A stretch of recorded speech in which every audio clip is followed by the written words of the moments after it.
Hello बच्चों, let's read this question and the question says hot concentrated H2SO4 acts as a moderately strong oxidizing agent।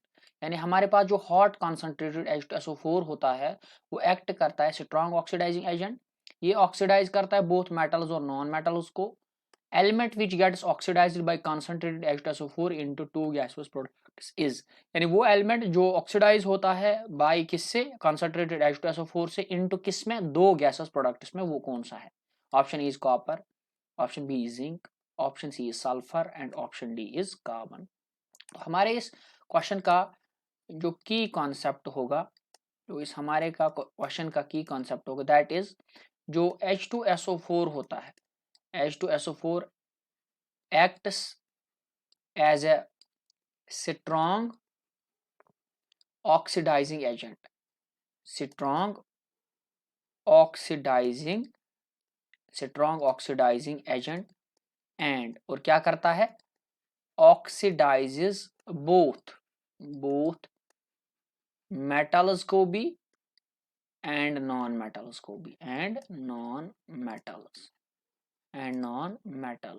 तो अगर मैं examples की बात करूं, एग्जाम्पल्स में आएगा, सबसे पहले आएगा कॉपर। तो कॉपर को क्या करता है, कॉपर को H2SO4 ऑक्सीडाइज करता है, कॉन्सेंट्रेटेड H2SO4 इसको ऑक्सीडाइज करेगा और बनेगा कॉपर सल्फेट बनेगा, और इस रिएक्शन में गैस एक ही निकलती है SO2, और इसमें हमारा वाटर भी बनेगा ट्वाइस। अगर इस इक्वेशन को मैं बैलेंस करूं तो यहाँ मुझे 2 लगाना पड़ेगा।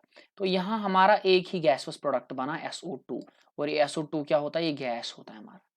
अब अगर मैं सल्फर की बनाऊं, सल्फर की reaction with H2SO4, concentrated H2SO4 के साथ, तो इसमें जो हमारा प्रोडक्ट बनेगा that is 3 moles of SO2 gas plus इसमें 2 मोल्स ऑफ वाटर बनेंगे। इक्वेशन को बैलेंस करो तो यहाँ 2 लगाना पड़ेगा।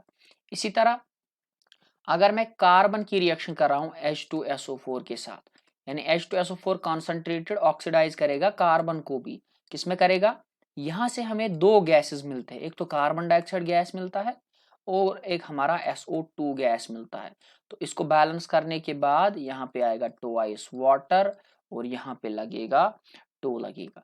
तो ये खाली वो रिएक्शन है जिसमें H2SO4 कार्बन को ऑक्सीडाइज करके क्या करता है, दो डिफरेंट गैसेस बनते हैं, एक बनता है SO2 और दूसरा बनता है वाटर। ये भी गैस होता है और वाटर भी गैस, कार्बन डाइऑक्साइड भी गैस है और ये हमारा SO2 भी गैस है। वाटर इसमें लिक्विड होता है हमारा, वाटर जो है वो है हमारा लिक्विड, वाटर H2O वो लिक्विड है।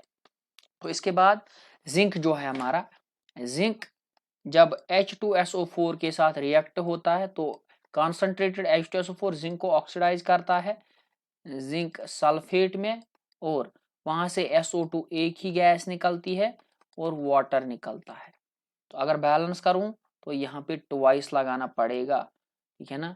तो अगर मैं ऑप्शंस की तरफ अब देखूं तो खाली एक ही है, वो है हमारा कार्बन, जिसके साथ H2SO4 दो गैसवस प्रोडक्ट्स बनाता है, यानी इसका राइट ऑप्शन जो होगा that is option number D, यानी carbon. Hope you have understood. Thank you.